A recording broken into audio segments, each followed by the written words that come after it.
दोस्तों, अमोर विधानसभा अगर बिहार की बात कहते तो सबसे पिछड़ा विधानसभा पूर्णिया जिला के बैसा प्रखंड अंतर्गत सिरसी पंचायत के लास्ट छोर में जो मल्हना गांव है, वहां की भीषण कटाव की वजह से स्थिति बेहद। आसपास के कई गांव पहले ही नदी में कट के विलीन हो चुके हैं। टोला, काशीटोला सहित महानंदा के किनारे में बसे सभी गाँव की स्थिति जब पानी बढ़ते हैं बहुत खराब हो जाते हैं। यहाँ अगर आसपास में देखा जाए तो पिछले कई वर्षों से कई परिवार सड़क में बसे हुए हैं। कई लोग आए ने अमोर की हालत जस का तस है। सर, इस पर क्या कहना चाहेंगे? और खास तौर पर जो अभी मल्हना गांव की स्थिति है, आप कई लोगों से बात भी किए, लेकिन बात तो करते हैं, कई लोग यहाँ आके देख के जाते हैं, लेकिन यहाँ के लोगों के लिए कुछ नहीं हो पाता है। क्या कहेंगे? नहीं, हम तो सबसे पहली बात ये है कि हम यहाँ के रहने वाले हैं। दर्द तो हम लोग को है ही।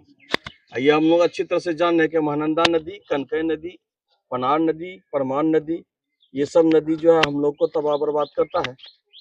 इसके लिए तो गंभीर सबको होना ही पड़ेगा, और अगर जो नहीं गंभीर होता है तो वो हम लोग के लिए दिक्कत है। यहाँ के लोग ऐसे भी मासूम है और वोट तो जरूर देते हैं और काम भी करवाते हैं, लेकिन ये है कि आवाज सबके अंदर में है, पूरी ताकत लगाना पड़ेगा सबको। अब हम ही आए हैं आपके लिए, एक मोहब्बत में आए हैं, चलो भाई दर्द में है, हमारे भाई है तो वहाँ तो जाना है, काम करना है।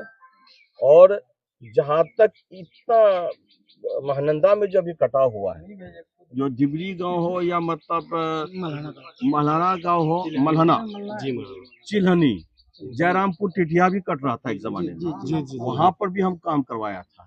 उसी तरह से पीपल तोराम भी चल रहा था नदी कटाव, वहां भी हम काम करवाया था। अब यहाँ की बारी है, और इस गांव में अभी सबसे ज्यादा जरूरी अगर कुछ है, जब तक प्रोटेक्शन वॉल नहीं बनेगा तो यहाँ पर ये गांव पूरा विलीन हो जाएगा। तो इसको हम लोगों ने एग्जीक्यूटिव इंजीनियर से भी अभी बात किया था, डीएम साहब से भी बात की है हम लोग, और हमारी कोशिश होगी कल तक इंशाल्लाह कि हम जो मंत्री हैं इनके जल संसाधन विभाग के रत्नेश सादा जी, और हमारे जिला के भी प्रभारी मंत्री, विस्तृत प्रभारी मंत्री भी हैं, तो कोशिश करेंगे कि जितना जल्दी से हो आपका ये काम हो जाए। जो गरीब लोग बसे हुए हैं यहाँ पर बगल में, इनका घर बच जाए, नहीं तो ये लोग तबाह बर्बाद हो जाएंगे। मेरी ज्यादातर कोशिश होगी कि इन लोगों को कुछ न कुछ मदद मिल जाए, इन लोगों को बस्ती और टोला बच जाए।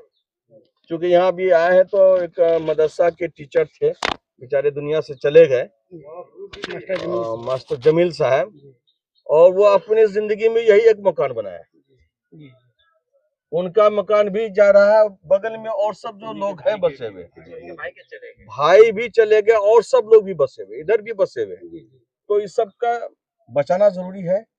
हम लोग जानते हैं अच्छी तरह से यहाँ के जो लोगों का जो जरिया माश कुछ भी नहीं है, एक खेती पर निर्भर रहते हैं लोग, और माशी हालात सही नहीं है।